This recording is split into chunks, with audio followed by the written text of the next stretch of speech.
Week 3 of the high school football season is in the books as the Start Spartans beat Springfield and former Start assistant LaCharles Smith. Now for our Dunn Drive of the Week, we welcome back in Mark Coons.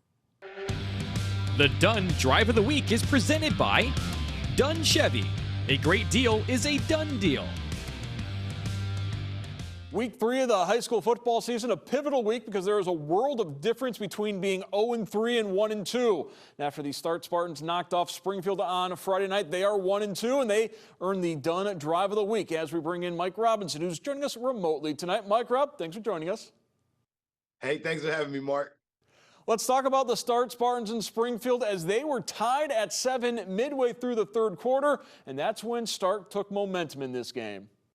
You know what? It was a great opportunity for the Start Spartans and Springfield to be able to get out there in front of the tailgate crowd. But more importantly, this was a huge out-of-conference battle. So let's just go ahead and take a look at this play for our Dunn Drive of the Week.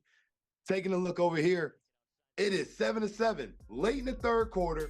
Big chance here for the Start Spartans to get ahead. Who do you give the ball to? Jonah Tall. Put it in his hands. Let him find some space because he is slippery on the outside. You sweep it to him to the outside. Now he's elusive enough, and he's got the agility to cut it back up in the inside as they just keep bleeding away that clock. You know it's in that James blood to run that rock, but you got to throw the ball, and when you do, you find your targets. You find the right guys that's going to make those plays, and that's Marvon Thompson in that situation.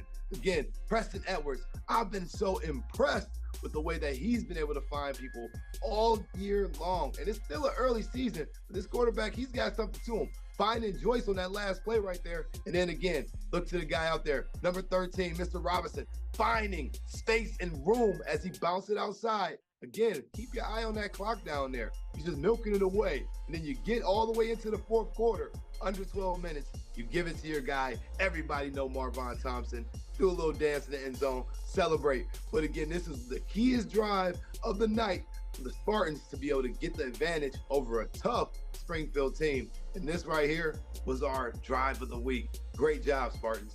Yeah, 14 plays, took almost 7 minutes off the clock, and after that, Start just took over and got the victory. Now, this week, Start will shift into City League, so a Thursday night matchup between the Spartans and the Scott Bulldogs. Our tailgate crew will be in Oregon as Clay hosts Findlay. A nice win for the Trojans last week as they're starting to find their groove again as they've gone to a freshman quarterback, and he led them to victory over Southview. You know, the quarterback room in Findlay just has to be insane. You know, to be able to have the depth to go to a sophomore quarterback in a tough game at Central Catholic, and then you go to another quarterback that comes out and makes a big, I want to say Eckleberry. If I mess his name up, I apologize. This kid is a stud, though. We're going to hear a lot about him. And that quarterback room has 3 guys, 2 freshmen, that they were deciding if they could get out there on that varsity football field. So Findlay is a really good team, but they got a tough matchup this week. You know, Mason Heinzel, and I'll say it again, he has the potential to be a Mr. Football type candidate if his team can get those victories. And I think he understands that. He is special. He can find ways to make plays. You know, I say he's the Shedeur Sanders of our area. You know, he finds a way just to make something happen, even when nothing's there. He's a very tough football player. I think this is the biggest test for him and his team. They can go down, if they can knock off a Trojans team. So this is going to be a good opportunity for them. But more importantly, that's the game that I want to watch because I've become just a fan of Mason Heinzel. Can I just say that?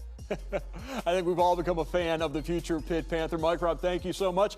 And of course, game day tailgate crew will be at the Findlay Clay game starting at 6:30 on Friday. Game day nation at 7, leading to overtime at 10:30. Thank you for joining us. I'll send it back to Nicole and Sherwin.